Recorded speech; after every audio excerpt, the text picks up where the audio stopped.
Big red. He's big and he's red.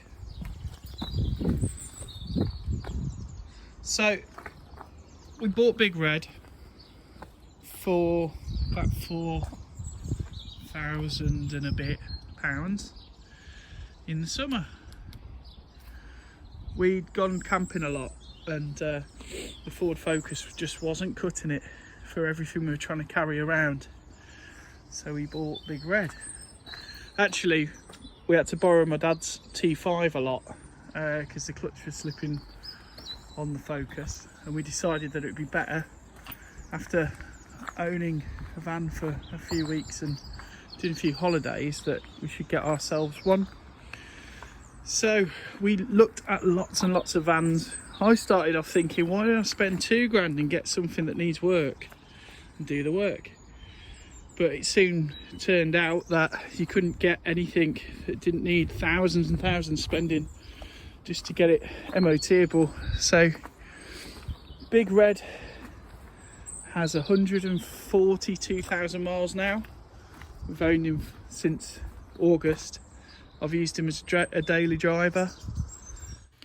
The first thing we did was change the discs and the pads. We had to put a new sensor on as well because that had been cut off. We had to change the bonnet sensor as well to stop the error code saying that it needed oil when it actually didn't. That again we got from Brickworks, dead cheap for the sensor, and it was easy to put in. So yeah, we did that, and then we went on our first holiday in it, which was awesome. And we, it's a camper as well, and it was quite a basic camper at the time. When we got back from the holiday, I refurbished the wheels, and my wife redid all the interior. So she took all the panels out, painted them, remodeled them a little bit, put them back in. We wanted to go for a sort of Moroccan, Marrakesh, Riyadh vibe, for all of our sort of adventures. One of the things it had in it was a gas heater as well, and a gas cooker, and it was running on the old sort of 6mm piping, which wasn't very safe. So we decided to take those things out and sell them because we didn't really need them. They made enough money to help us buy some other parts. My wife also did some exterior detailing, including changing some of the badges and painting them. So yeah, we just worked through the van slowly. When we did the cambelt at the beginning of October, it rained all day and we had to build a tent. So we did it all under a canopy using another van. That job took us about 13 hours from start to finish. So we changed the cambelt out. We put a new crank bolt seal in as well. We put the new diesel pump belt on. I put a new, as I was taking it off, one of the pipes broke. So I had to buy a new pipe again and put that in. It was a water pipe. So it was quite an easy job to do, to be fair. It started, it ran, it was lovely, but there was a huge oil leak. So we had to have a look at that again in the daylight, and we saw that the rocker cover was leaking. I did buy a new rocker cover gasket and put that on, but sometimes things just leak, so you need to just check. So we sorted that out as well. There's some things that need doing still. You'll notice that the paint needs a good old polish. There's a few little patches of rust that I can tidy up.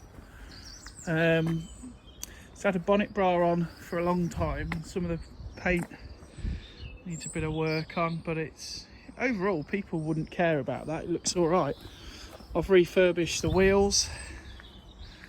The only thing I needed to do straight away was get the cam belt changed, because it was way under mileage, but it had been done about 10 years ago, so I just did it as a matter of course, really. It's got these Heco things. I put blind spot mirrors in. I put some seat covers on, but it's just to keep these.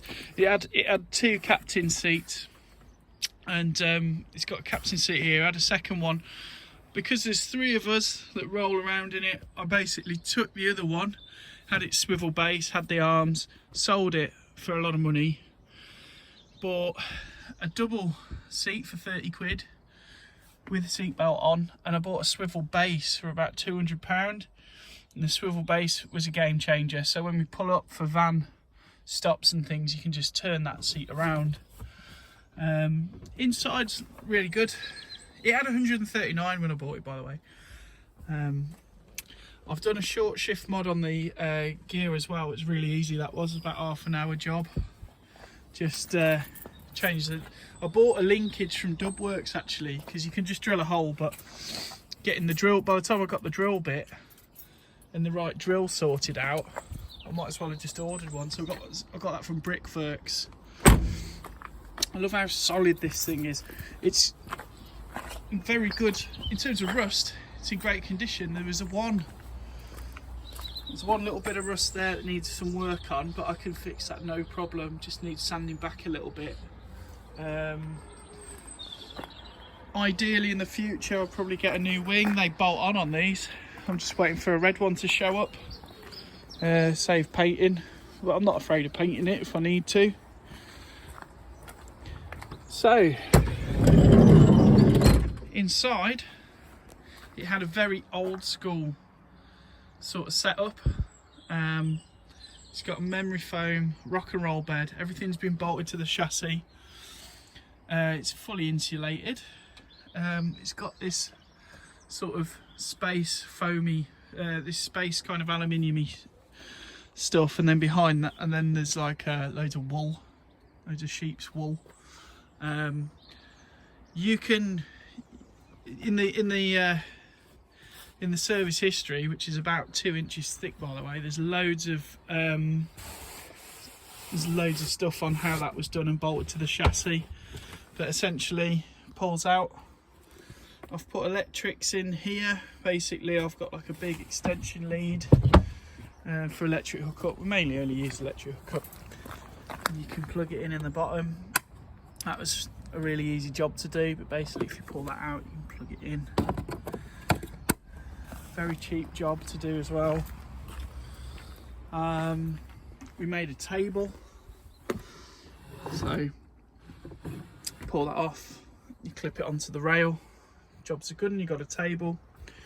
We've got a toilet in here, which is great for the little one if we need to stop. But yeah, in here there's loads of space for things. You know, you open that, you can just keep things in there. The guy who owned it before me had tried to put, he had a leisure battery in. It's still got the split charge, but it's the old Lucas style. So in the long distant future I'll probably sort that out and get a new leisure battery, wire in some USB sockets or something, and some LEDs. What I use actually in here, there we go, got a remote. I use lights on the remote. These were on eBay and these were absolute bargain. They were like £8 or something for the whole lot. Loads of lights, and to be honest, they've lasted a long time as well. They run on like AAA batteries. Got it on a little remote, and I've stuck it onto the inside there. My wife's made some curtains, so this is theatre fireproof fabric, and then we've just got some material that goes really nicely with the bunting. We've got a bedspread and everything that's sort of in that style. That goes with the table. Like I said, this will spin round. I've got some bits and bobs in here, like a fire extinguisher, some jump leads, but if I undo these at the bottom, it takes about 2 minutes, then I can spin this round. One of the big jobs we did with my brother was this had rotted out at the bottom, so this can cost a lot of money, the rail. So what we've done is we've cut it all out and refabricated a new bottom section, and then welded it in. So we cut it out, put a new bottom section in, welded a new section in, and then I've resprayed it and stuff.